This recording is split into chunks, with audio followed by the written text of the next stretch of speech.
guys for my March 11th DVD update, where I talk about the DVDs and Blu-rays I've gotten over the last 3 weeks. I know I'm a little late with this, but I had a lot of things to show, and I wanted to make sure I had everything watched before I did this. And today was a really depressing day. You know, Corey Haim died, which is really sad. And, you know, as you know, I'm a big fan of his films and a big fan of the films he did with Corey Feldman. So I wanted to say something about that. And, you know, I encourage you to, if you haven't watched any of his films, to check his stuff out. License to Drive, I mean, Dream a Little Dream. I mean, there's so many, everything he did I was a fan of. Even the, you know, Just One of the Girls. I mean, and I'm really looking forward to the things that he's done lately, when because he made a comeback in the last, like, right after the show, and he's got a number of things coming out, which I'm really looking forward to seeing, but it's very upsetting. But now on to the update, and I just wanted to say something about that. Now onto the update. Well, the movie that me and MJ did before, I don't have the movie yet because I was going to show it, but The Severed Inn is now available on DVD, and it's a film that me and MJ were in together in, like, co-starring roles, and it's a Motel Hell style film. It's available now. Click the link on the side of this video, and if you guys pick it up, I'd love to hear what you guys think of it. Just pretend like I'm holding it right now. I'd love to hear what you guys think of it, and if you do DVD reviews and such, I'd love if you showed it, because I'm really looking forward to hearing what you think of the film. Now on to, oh yeah, and if any of you are going to be at the Monster Mania convention this weekend, I'll be there on Saturday and Sunday, but if you're watching this weeks from now, it's already happened, but I thought I'd just bring that up. Now the first DVD I got is from Cheesy Flicks Productions. I think it's the first movie they produced. The second movie they produced I'm going to be part of, called Stripperland, which is a Zombieland style film. It's like a Zombieland spoof mixed with other zombie films. And check out the link for the website about that on the side of this video. They're doing casting for it now, so anyone's open to be part of the film. But the first film they did, I Am Virgin, and they put out a lot of movies through their Cheesy Flicks website, but this is their first feature film, I believe, that they produced, because the other one I have from them they picked up. I think it's the first indie horror movie they picked up that was new. But this movie's called I Am Virgin, and it's basically like a I Am Legend spoof mixed with Omega Man, and it's basically everyone on the earth except for one person has turned into a vampire, and you don't know why this one guy is, but he didn't turn into one. It's basically like I Am Legend. Like, you don't really know why the one person didn't. And he's a virgin. So basically, he's going around the town trying to find survivors and hoping to find a non-vampire woman. So it's him going around to all these places, and then he's peeking in on vampire love scenes. And I thought this was a really fun movie. It reminded me of, like, one of those, like, Carrie Novak films from the 70s. I thought it was good. And it's Ron Jeremy has a cameo appearance. Well, it's more than a cameo. It's actually, like, probably like 10 minutes or so. He was really funny in that. And I got to work with Ron Jeremy last summer on the Slaughter Weekend movie, which should be coming out soon. But this is definitely one to pick up, and it's available everywhere. Now the next one I got, they put out as well, and you can get this on cheesyflix.com, their website, and as well as everywhere else, Amazon, all the major websites. Same with I Am Virgin. And this one's called Penance. This is a really cool kind of, it was shot Cloverfield style, like basically with all the perspective of cameras. 2 cameras. The one, basically the main woman in this film is auditioning for one of those kind of like Survivor kind of reality shows where they would follow her around, and I guess they picked an interesting person for the show, and it's her friend shooting her, like, what she does for the week, and she basically has this daughter who's sick, and she needs the money to help the daughter. That's why she's going on this, hoping to get onto the show. And her one friend is a stripper, and she has to fill in for her friend. So she goes to because her friend has an accident. So she ends up going to this creepy building, and things get very bad from there. And she has her camera because, I don't want to ruin all the details about it. Let's just say, too, it has some really cool, like, cameo appearances. Like, James Duval was in, and he was like, what are we going to do? We go to the bedroom? He was doing this, like this weird thing with his face, like this. I don't know. If you watch it, you know what I mean. I thought it was funny, though. Tony Todd is in it, in this really funny scene, like when he's, like, his head is, like, cut off by the door. But the best actor in this for a smaller scene was Michael Rooker from, I'm totally blanking the name of the movie that he was from, the horror movie, but he was from Mallrats as the father. And I mean, the acting in this thing was so good. And like, you know, a lot of these indie movies, you know, the acting is like, you know, okay, but this like was really good. Especially like, I mean, everybody in this was good. This Graham McTavish guy, who was the crazy doctor in this movie, was so good. Same with, and like Michael Rooker, the one scene in this I loved when he was, the girls were like, can you help us? He's like, can I help you? No. Can you help me? No. Are you absolutely yes. I don't know. I just obsessed about that scene. But basically, though, they get in this. The girl ends up getting trapped in here with these other strippers in this mental asylum, and these twisted experiments are done on them from this doctor. I don't know. This was a really cool movie. Definitely pick this up. The next one I got is a show I saw it was like The Colony, and I was thinking of the John Ritter movie, which is still not on DVD. It was like a TV movie with him in this society. He moved into this like neighborhood, and everything was weird. Well, that's not this, but I bought this almost because of that. And the cover looked cool, and it sounded interesting, and I ended up really liking this. And it was a Discovery Channel show, which I never saw when it was on. I don't know if it was from the last year or two. I don't even know if it aired on Discovery Channel. I mean, I don't know anything about this. It was basically, they take people that are chemists and you know, work on trucks and, you know, biochemical, all these, they're working all these fields, and they put them into this experiment where they put them in an end of the world like setting. So they basically found all these areas in LA, like abandoned buildings and like abandoned hospitals, and I don't know how they did it, but they closed off all these areas. This old trailer park, which I'm pretty sure is the trailer park they shot the movie Freeway, the scene with the mother in, and I think the hospital they shot the movie Penance in, and a lot of other like Halloween 2 in, and like only I would pick up these things, but this was really, really good. And it was them trying to survive, trying to get food. And it was, I got really involved in this thing. It was like a Mad Max Road Warrior, but it was happening to these people. And these people got so, they started to believe that this was really happening to them. To the point where they were like getting kind of crazy. This is definitely something to pick up. The next one I just got in the mail today, from Mike Rasso at, you know, Camp Motion Pictures Pop Cinema, and I haven't gotten to watch it yet, but I wanted to show that it just came out, and it's Rot Reunion of Terror, and I'm going to watch this for the next update, but I wanted to show that it came out. And the next one I got, I haven't even gotten to watch it again. I remembered watching this, and I don't even think I really liked it very much, but I just wanted to watch it again. And I know this movie became like a big joke in Jay and Silent Bob Strike Back with Ben Affleck, you know, you're the bomb in Phantoms. And it's Phantoms with Ben Affleck. And I remember for some reason when I first saw it, I remembered liking this. I don't think it was really bad. I don't think it was a great movie. It was like a B movie, and I think the whole town was like hiding out from this weird monster or something. The next one I got is from Celebrity Video. It's a new company that's putting out horror films, and it's called Hell Week. And I know this has gotten some bad reviews online, but I had no problem with it. It was basically like a fraternity brothers planning to have a initiation in this mental asylum with the new people, but you know, the new inductees to the fraternity, which I was never in fraternity, so I don't know a lot about the full details of things like that. Fat guys like me, or kind of guys that they, you know, would try and put in there and then like do jokes too and not let them in. But I wasn't ever interested in like doing those kind of things.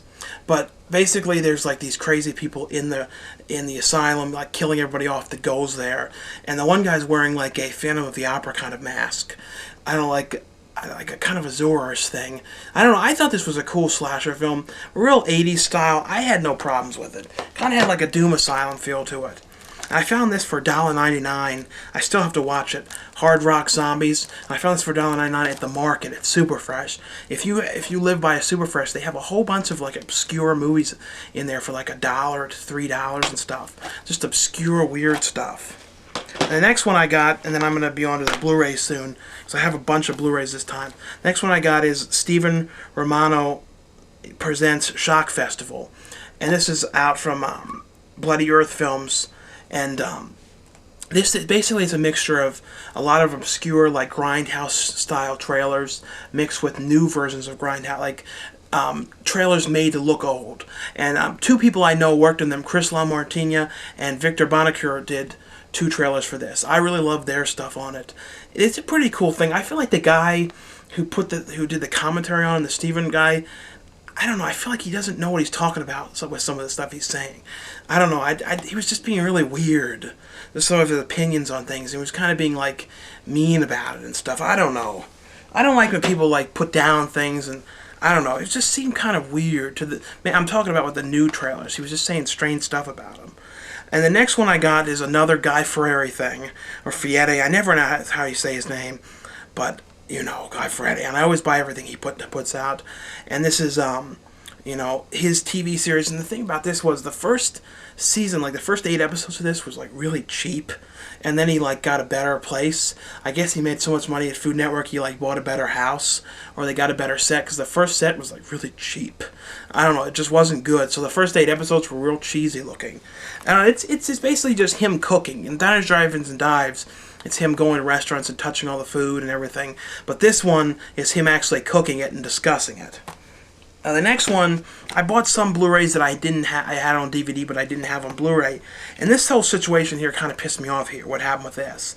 I ordered the Hills Have Eyes Blu-ray, and I ordered the unrated version, and it's out of print now, so I had to order it from like a seller, and it was only like $10. But then I ended up getting sent the UK version of it. And I'm like, oh no, is this not going to work? Luckily enough, it plays in the PlayStation 3, but it's not even the unrated version, I found out. Or at least, it says the version to die for, but doesn't say anything about being unrated. So I don't know what's going on here with this. I don't even know why they would send me this. If you order, it was because it was from a U.S. site. So I don't know. It was very strange. Now this came out, and this is an exclusive Blu-ray to Best Buy. Now I'm hoping, if they put these 2 movies out, they're going to put out Nothing But Trouble. I know no one really likes it, but I would love to see it on finally in widescreen, and both these movies are finally widescreen. And it's Chevy Chase, and here's the other thing about this. It's originally, there was a 2-pack with Spies Like Us and Nothing But Trouble, so I guess they took it off, or I don't know. But I love that movie. I really hope they put it out. But this one has Funny Farm and Spies Like Us. I mainly bought it for Funny Farm. I don't remember Spies Like Us very much. But this Funny Farm was a Chevy Chase movie, and it was like 88. And it was him and his wife moved. They wanted to get out of the big city and move to like a country town so he could write his book and like relax. But he ends up getting there, and the town's pretty much a dump. And he doesn't like living. He can't deal with it. Things aren't going right. The neighbors are a pain in the ass, and he has like all these problems with the mailman and all kinds of problems. And that's basically what it is. It's a fun movie though. I've always liked it. It's a little slow in parts, but it's fun. I always liked it, and it's at least it's finally out in widescreen too. The next one I got. I've got to watch this one again. I have not seen this thing in years, and I remember, like, as a kid being so freaked out by this flying monster thing with the scales. It's from the Neverending Story. I don't even remember the name. I used to always leave the room when that scene was on. Something about it just creeped me out. Like the scaliness to it, I don't know. I was always creeped out beyond belief, and especially the second movie. Something in that I remember creeped me out. But it's a Neverending Story. And I know that there's, in Germany, there's like a different version of the film with different music.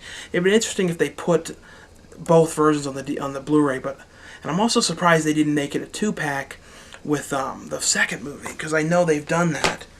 The next one I got is Jennifer's Body, and I only got this because I don't love the film, but I got it for $9. They had it on sale at Target. I'm like, I'll pay $9 for this. I'm not going to pay $25 to $30. But if you haven't seen Jennifer's Body, it's about Megan Fox's character. And I'm not a fan of those Transformers films. So she was in one movie that was like an ensemble film, which was okay. But in this movie, she like they were watching this band perform a concert, and then she ends up getting the band ends up sacrificing her. She ends up coming back as a demon or something, and like eating everybody, eating all the boys and stuff. And it's okay. It's written by the woman who Diablo Cody, who did Juno, so it's got that kind of writing. It's just not a perfect film. It's worth checking out, but not great. Now this one has gotten really bad reviews everywhere. Like even on Amazon, it was like 3 stars for it. And I don't know, if it kept up with the original 15 minutes, it would have been good. But it got so strange. It was almost like a kid that had like a lot of ideas, and like he had like 30 different ideas, and then he does this, and then he gets a pie, and after that he goes to 7-Eleven and gets a donut, and then there's a spaceship and a man with a monster mask, and then the man with the monster mask does this, and it's the box. And like the trailer to this makes it, it's like basically it's the Frank Langella. That's how I say his name right. He comes to Cameron Diaz's house with his box and says, if you push the button on this box, you get $1 million, but somebody will die. So then they will say they push the button, Cameron Diaz's character and her husband push the button, and then things get weird. They start getting watched, and they get nervous about what's going on, and people are flashing the peace sign. But then things get so peculiar, and it goes in so many weird directions. It felt like some kind of a weird TV movie at the end, like a 70s TV movie that went all over the place. I don't know if anyone knows what I'm talking about. I haven't seen anything like this in years, and it was one of those 70s kind of movies that was not the greatest. The thing is, I kind of liked it though. That's the weird thing. But I didn't love it in any way. At the same time, I kind of really hated it. It's very strange. Check it out and see what you think. The next one I got is from Disney, and it's Old Dogs. And I got sent this to review. I saw this in theaters. This is a decent film. It's kind of like one of those sort of like payday films for both the actors, and they're kind of just like, well, it's one of those films where it's like getting it done. You can kind of tell the actors are just getting it done to collect the check. But it's a fun, silly movie. It's trying to remember who was the one who was the father. I think it was Robin Williams. Well, I totally forget the one who was the father. But one of them ends up having these kids they have to deal with. And because I have not gotten to watch this again, so I totally forgot the whole movie. I remember it was okay. I'll just say that. The next one I got, this one I really wanted to talk about. And it's from the director of Napoleon Dynamite. And it's Gentlemen Broncos. And this thing, it's a shame this movie did not get a better release and did not get seen. It's pretty much, in my opinion, as good as Napoleon Dynamite, but it's a very strange movie. It's not for everybody at all. It's basically about this one kid he's homeschooled, and his mom is Stifler's mom. I don't know her name, but she's always, she's in the American Pie films and in all the Christopher Guest films that he does. And he goes to writer's camp, and the Mexican guy from Nacho Libre is in it, and he is so funny in this movie. He's like this the whole time, like, yes, I know. It's like nice, like I don't know how he did that with his mouth, like open it as wide as he could. And the kid goes to writer's camp, and the main writer, and this guy I think was from like the HBO Flight of the Conchords, I believe, and I never had to see the show, but he's the writer. He's a big science fiction author, and basically all the kids at the writers' camp submit their stories, and he ends up, the science fiction writer is going to be fired because he did the story that he came up recently. The book company doesn't like it, so he ends up stealing this kid's story, and people said it was like. A lot of people who saw the trailer were like, oh, it looks like a ripoff of Big Fat Liar. No, it's not like that. It's not like, doing pranks against him and trying to like it's different than that. It's way more fun, in my opinion. Really weird, though. But the one from Nacho Libre ends up like taking his story before he knows it was stolen and making it into a movie, and he shoots it on VHS. It's outstanding, and like the movie also flashes back to scenes from the kid's story. Like when people read the story, they reenact it. It's like a 70s sci-fi movie, and there are some sequences in this with like the synth music. It's really, really, really difficult to explain, but it's really, really good, and it's probably one of my favorite things I've watched in a really long time. I absolutely loved this thing. And, I mean, I really wish I hope Jared Hess gets to do more stuff. Jared Hess is one of my favorite directors. He does really weird stuff, but his movies are also movies that I watch, and then I watch them again. And I haven't done that in a long time with movies. I used to do that as a kid with certain, like, classic, like back in the 80s and early 90s, a lot of things were classic. Like, but now there's not a lot of things like that. This was classic. This would, like, if I had a really, like, a shelf with really good movies, this would go on that. And I know it's a weird thing, but it was that good. And the next one I got is another one that I got, some of the things I don't have on Blu-ray that I really wanted to get. And I got Dawn of the Dead, the remake on that. And I basically got this because I saw the crazies and wanted to watch this again. And this thing, you know, it's a shame a lot of the features on the DVD are not on it. This was a cool film. I mean, it was, in my opinion, it was one of the better remakes in a long time. The thing that kind of was a shame, though, was the sequel they made, The Day of the Dead, which was not at all a remake of the, you know, George Romero's version, and it had no connection to this. It's a shame they just didn't make a real sequel to Dawn of the Dead, and I really hope at some point they do that. The next one I got Dumb and Dumber, and it says $24.99. It was not $24.99. I think it was like $8.99 or $9.99 at Best Buy. So if you go to Best Buy, look for this. If they have any more of these left for that.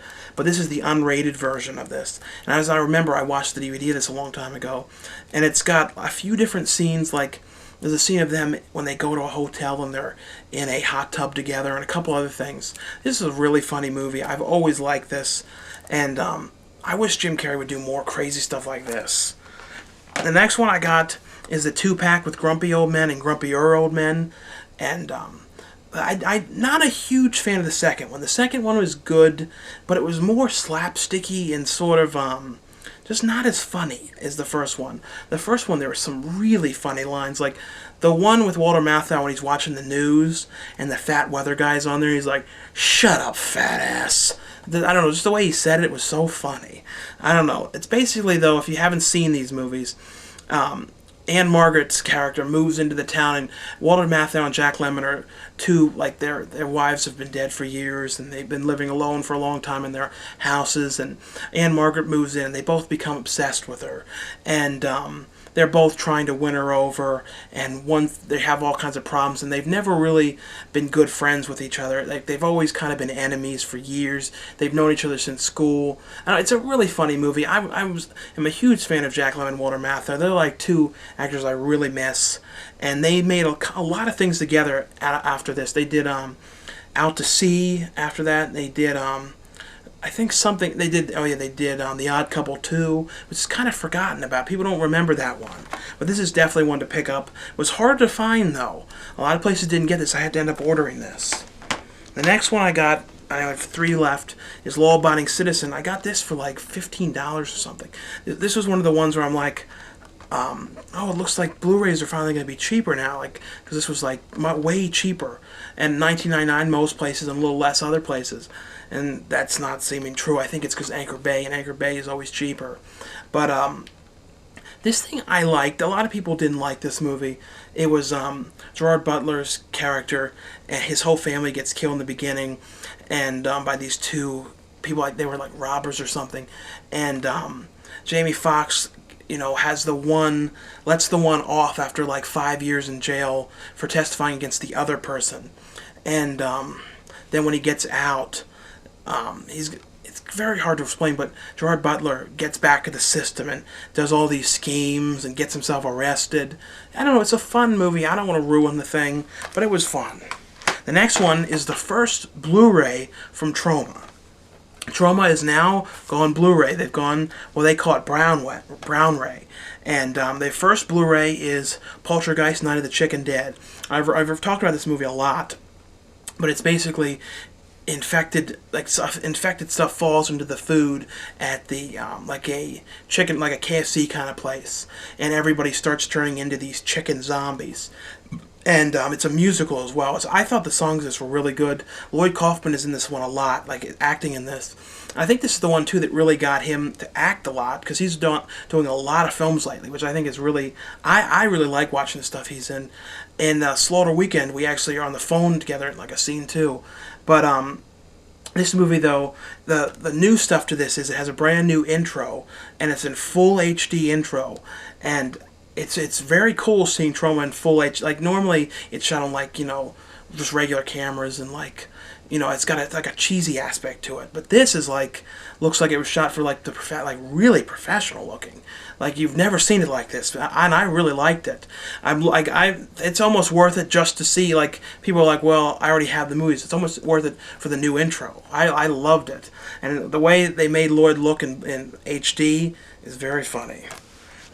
And the next one, I got this last one, and I wanted to talk about this last time, but I got it like 3 days after I did the update. It's Cabin Fever, the director's cut. And I watched the whole movie through with the new commentary, which was cool. And there were a few sequences new in this, like a couple, maybe 5 minutes of different stuff. But after I watched this, I realized the first movie is really way better than the second one. And if you haven't seen it, it's about a group of friends that go stay out in a cabin. And they're in the beginning of the movie, this I guess a trapper of like catches animals and stuff gets infected by this animal, and he dies and falls into the lake. Well, he ends up in the lake, and he ends up getting infected, and then the people in the cabin end up catching him on fire. Then he falls in the lake, and he ends up infecting the water. So everybody is like having this flesh-eating disease, which is killing them little by little. I love this movie. A lot of people give Eli Roth a lot of problems. I have no problem with him. I mean, Hostel 1 was a really good movie. I liked it. Hostel 2 was alright. I don't like all that violence against women stuff, though, so I didn't care for the second one as much. But, you know, it's just a little much to take, some of that. But it was okay. And, you know, the Thanksgiving trailer was really good. I'm really looking forward to seeing what he does next. Hopefully, I'm wondering if he's going to go really mainstream now. I don't know which direction he's going to go now. But this is definitely one to pick up, and you can get it for like $9.99 at Walmart. Anyway, though, guys, I'm sorry I was a little late with this, but thanks so much for watching and for subscribing. Like I said, if you get a chance to, definitely pick up the Severed In DVD and check out that on the side of the link. I really look forward to hearing what you guys think of the movie, and thanks so much for the support. Also, if you haven't seen it yet, Assault of the Sasquatch, another film me and MJ are in, is available now on all major cable on-demand networks, and Verizon, I believe, in the new movie section. It's called Assault of the Sasquatch, and it's also on Amazon on demand, and I just heard it's on Blockbuster on demand as well, streaming, or however that works. Anyway, though, thanks a lot for watching, and maybe see some of you guys at Monster Mania on Saturday and Sunday. Okay, bye.